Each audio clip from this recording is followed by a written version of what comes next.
ഇളം ചൂടുള്ള കഞ്ഞിവെള്ളം ഏത്തക്കായിലേക്ക് ഒഴിച്ച് കറ കളയാനായിട്ട് ഒരു 5 മിനിറ്റ് നേരം നമുക്ക് മാറ്റി വയ്ക്കാം.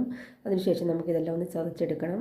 തേങ്ങയിലേക്ക് നമുക്ക് ആവശ്യത്തിന് മുളക് പൊടി ഇട്ട് കൊടുക്കാം, വെളുത്തുള്ളി ഇട്ട് കൊടുക്കാം, മഞ്ഞൾപ്പൊടി ഇട്ട് കൊടുക്കാം, ജീരകം ഇട്ട് കൊടുക്കാം.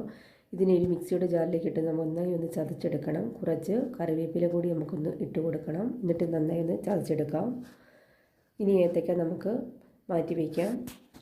പാൻ ചൂടായതിലേക്ക് നമുക്ക് 2 ടീസ്പൂൺ കോക്കനട്ട് ഓയിൽ ഒഴിച്ച് കൊടുക്കാം. 1/2 ടീസ്പൂൺ കടുക് ഇട്ട് കൊടുക്കാം. കടുകെല്ലാം നന്നായി പൊട്ടി വരുമ്പോൾ ഇതിലേക്ക് നമുക്ക് വറ്റൽമുളക് ചേർത്ത് കൊടുക്കാം. ഒരു തണ്ട് കറിവേപ്പില ചേർത്ത് കൊടുക്കാം. ഇതെല്ലാം കൂടി നന്നായി ഒന്ന് മൂപ്പിച്ചെടുക്കാം. ഇതിലേക്ക് നമുക്ക് ആവശ്യത്തിനുള്ള വെള്ളം ഒഴിച്ച് കൊടുക്കാം. ഏത്തക്കായ വേവുന്നതിനുള്ള വെള്ളം ഒഴിച്ച് കൊടുക്കണം. ഇനി ഇതിലേക്ക് നമുക്ക് പാകത്തിനുള്ള ഉപ്പ് കൂടി ചേർത്ത് കൊടുക്കാം. നന്നായി വെട്ടി തിളയ്ക്കുമ്പോൾ ഇതിലേക്ക് നമുക്ക് ഏത്തക്കായ ചേർത്ത് കൊടുക്കാം. ഇതിന് നന്നായി ഒന്ന് വെന്ത് കിട്ടണം. ഇനി നമുക്ക് മൂടി വെച്ച് വേവിക്കാം. ഏത്തക്കായ വെള്ളം വറ്റിയതിന് ശേഷം നമുക്ക് അരപ്പിട്ട് കൊടുത്ത് നന്നായി ഒന്ന് മിക്സ് ചെയ്തെടുക്കാം. ഏത്തക്കായത്തോര റെഡി.